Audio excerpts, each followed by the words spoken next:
Good afternoon. You can't see me. I'm off camera to the top, you can't see me, you can see what needs but to I'm be off done, camera. which is these two This is me pointing. Colony here We've got two colonies, which is, one which is queenless I've taken the queen and away one and which is used queen a right. sized colony which had lost her queen. And the plan is to unite them using a keeler upper body. That's the plan, but as we often say, the bees don't read our plans beforehand and don't always cooperate. The keeler upper body will take 6 frames and fits obviously on top of the other one. I'm using a water spray which has got rose water and also a bit of honey dissolved in it. The plan is it'll help to sort of disorientate the bees. I'm not using newspaper or anything like that. Got disposable gloves, keep my hands clean. I'm also going to treat them with Apilife VAR, which is a thiamyl varroa treatment.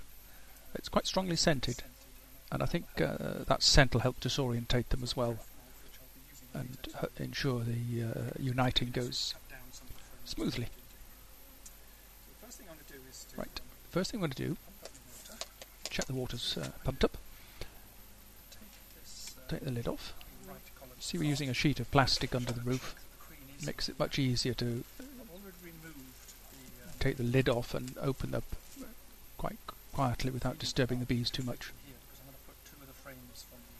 I've already removed the food compartment from the keeler because the idea is that 2 frames from the queenless colony will be dropped in there.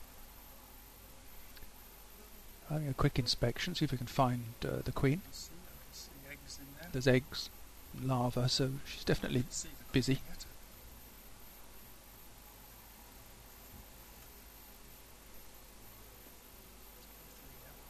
Work our way steadily through.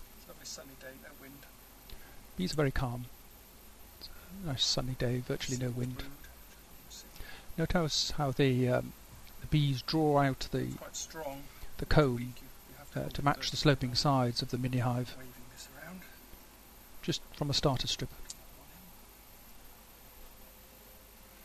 You can't wave top bars around like this from a full-sized hive, but in a little hive like this, the comb's quite strong enough. You can see sealed brood on that comb. What I can't see is the queen.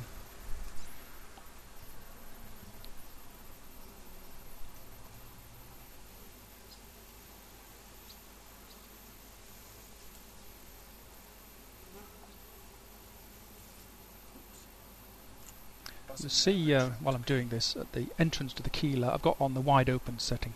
I've got 3 settings. One is small perforations, which you can use to keep all the bees in, which is what you normally do either for transportation or when you first made up the mini-nuc and confine the bees in there for perhaps 4 or 5 days. And the other, which is a slot, is effectively a queen excluder and stops the queen absconding. I've got it wide open at the moment because I don't anticipate the queen disappearing. Not this late in the year. Now I've started to give them a spray. The idea is to get them slightly damp and smelly so they won't notice the other bees when they're added.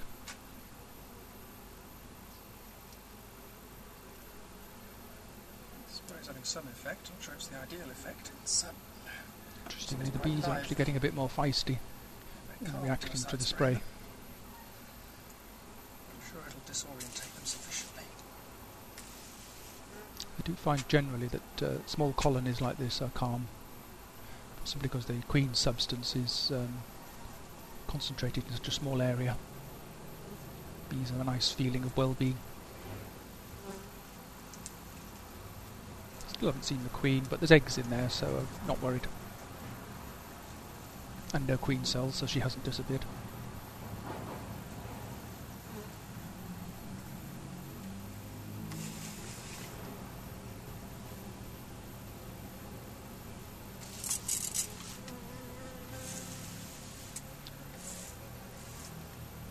I'm wearing one of our lightweight smocks. They're quite useful on these hot days because it's very thin. Wouldn't want to wear it for really nasty bees. Right, now let's look at this hopefully queenless colony. Double check that the queen isn't there. Empty comb there. Put it upside down on the roof. And the bees are getting a little bit feisty. tetchy. Probably. It's usually a sign that they're queenless, Oh, but not always the case.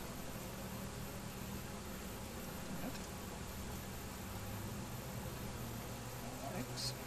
Because there are eggs in this comb. There weren't any a few days ago.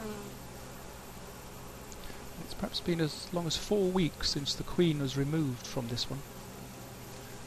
With both these colonies I removed queens to introduce into full-size nukes and just left them to their own devices. I'd finished queen rearing for the year. The hive nearest, the mini hive nearest us, very quick to produce a queen, or a laying queen. The seals brood in that one. Yes. Okay. But the farm mini-nuc, which I assumed had not been successful, now has got eggs. So, abandoned plan to unite them. Put it all back together.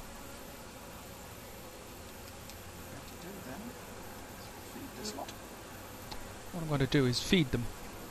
But I think on the stronger colony I will fit the upper body. Fortunately, I haven't got the feed compartment for that colony to hand, or the extra top bars that I need for the upper body. So we'll just put the little bits of plastic on, cover the bees up a bit, and we'll go off and get the rest. End of part 1.